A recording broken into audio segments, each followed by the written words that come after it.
Tuhan berfirman atau memberikan wahyu secara langsung tanpa melalui perantaraan malaikat. Untuk kawanku semuanya, selamat datang di Pusat Rohani. Damai Tuhan kita Yesus Kristus beserta kita semuanya. Jika ya hendaklah kamu katakan ya, jika tidak hendaklah kamu katakan tidak. Apa yang lebih daripada itu berasal dari si jahat. Nah, kalau teman-teman baca di Perjanjian Lama, kisah raja-raja Israel, para nabi menerima firman atau wahyu dari Tuhan ini secara langsung, tanpa melalui perantaraan, mungkin perantaraan malaikat. Saya beri contoh Musa. Kita bisa baca di Imamat pasal ke-23 ayat ke-23. Tuhan berfirman kepada Musa. Dan Musa ini bisa kita katakan seorang nabi besar atau nabi yang levelnya ini tinggi lah. Kenapa begitu? Karena Tuhan berbicara pada Musa secara langsung, berhadapan muka, ngobrol, bahkan seolah-olah seperti temannya sendiri. Kita bisa baca di Keluaran pasal ke-33 ayat ke-11. Dan Tuhan berbicara kepada Musa dengan berhadapan muka, seperti seorang berbicara kepada temannya. Nah, bahkan seperti temannya sendiri, ngobrol secara langsung.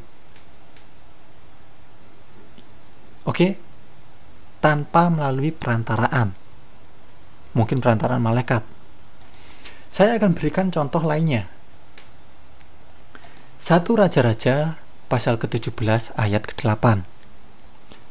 Firman Tuhan kepada Elia. Nah, ini Nabi Elia ya. Kalau teman-teman baca di 1 Raja-Raja pasal ke-17, di sini ada kasus, yaitu anak kecil yang meninggal. Kemudian Elia berdoa, memohon, meminta, ngobrol kepada Tuhan untuk diberikan mujizat kepada anak tersebut agar hidup kembali. Kemudian Tuhan memberikan firman kepada Elia secara langsung dan diberikan mujizat, anak itu pun sembuh atau hidup kembali secara langsung tanpa melalui perantaraan malaikat mungkin. Contoh lainnya, Yeremia pasal ke-29 ayat ke-30. Firman Tuhan kepada Yeremia. Contoh lainnya, 1 Samuel pasal ke-15 ayat ke-10. Firman Tuhan kepada Samuel. Nah, contoh lainnya 1 Raja-Raja pasal ke-6 ayat ke-11. Firman Tuhan kepada Salomo. Nah, ini kepada Raja Salomo ya. Lainnya Yunus kepada Yunus. Yunus 1 ayat ke-1.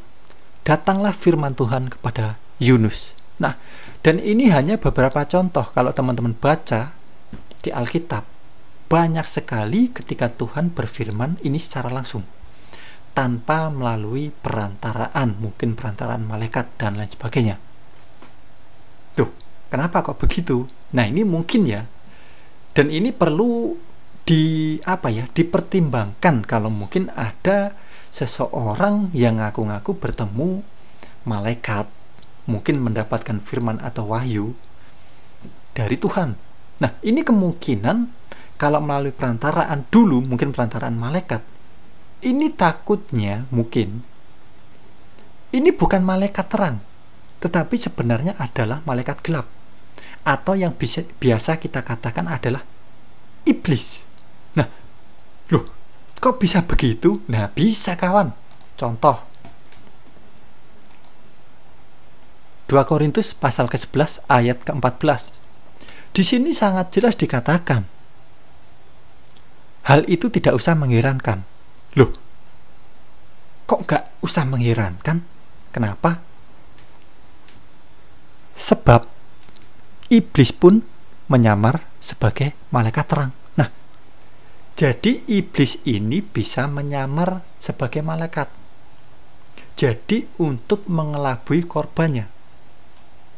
Jadi seolah-olah orang tersebut mungkin yang mengaku sebagai nabi ya, atau mungkin mengaku sebagai rasul, atau mengaku sebagai raja, atau mungkin mengaku sebagai apalah itu, yang mengaku bertemu malaikat, kemudian mendapatkan firman atau mendapatkan wahyu dari Tuhan, Padahal itu bukan firman atau wahyu dari Tuhan.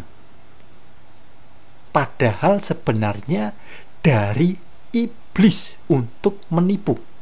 Nah, untuk menyesatkan. Seperti yang tertulis di 2 Korintus pasal ke-11 ayat ke-14.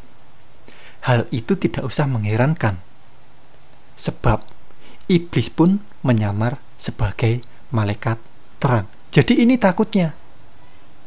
Dan ini perlu dikaji gitu loh. Ini beneran atau enggak? Orang tersebut ngaku-ngaku bertemu malaikat. Mungkin terlebih lagi mengaku bertemu malaikat di dalam goa. Mungkin menerima wahyu, menerima firman dan lain sebagainya. Bisa jadi yang ditemui bukan malaikat tetapi adalah iblis. Terlebih lagi mungkin bertemu malaikat di dalam goa-goa yang gelap. Ini kan mengerikan sekali. Bahkan ini juga dikatakan di 2 Petrus pasal kedua ayat ke-4. Saya beri blok warna biru. Malaikat-malaikat yang berbuat dosa, ini yang dimaksud iblis, setan, roh-roh jahat, tetapi melemparkan mereka ke dalam neraka, dan dengan demikian menyerahkan ke dalam gua-gua yang gelap. Nah, jadi di sini kita harus lebih berhati-hati dan waspada. Jika mungkin ada orang yang mengaku-ngaku bertemu dengan malaikat, terlebih lagi mengaku bertemu dengan malaikat di dalam gua-gua yang gelap. Nah, ini kan mengerikan. Yang ditemui bukan malaikat, tetapi sebenarnya adalah iblis yang menyamar. Seperti yang tertulis di 2 Korintus pasal ke-11 ayat ke-14 tadi. Hal itu tidak usah mengherankan, sebab iblis pun menyamar sebagai malaikat terang. Jadi di sini kita harus bisa membedakan mana orang yang mengaku-ngaku bertemu dengan malaikat yang sesungguhnya malaikat terang, dengan orang yang mengaku-ngaku bertemu dengan malaikat yang sebenarnya itu bukan malaikat tetapi adalah iblis yang menyamar. Dari buahnya kita tahu itu kebenaran atau itu sebenarnya kesesatan. Kalau kebenaran ya pasti tidak bertentangan dengan Tuhan. Kalau kesesatan pasti bersifat kedagingan, keduniawian, dan lain sebagainya. Jadi seperti itu. Nah, baik kawan, cukup sekian dulu video kita kali ini. Semoga teman-teman, saudaraku semuanya terberkati.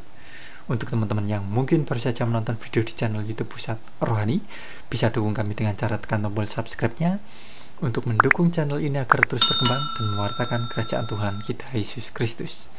Baik kawan, terima kasih sudah menonton video di channel YouTube Pusat Rohani.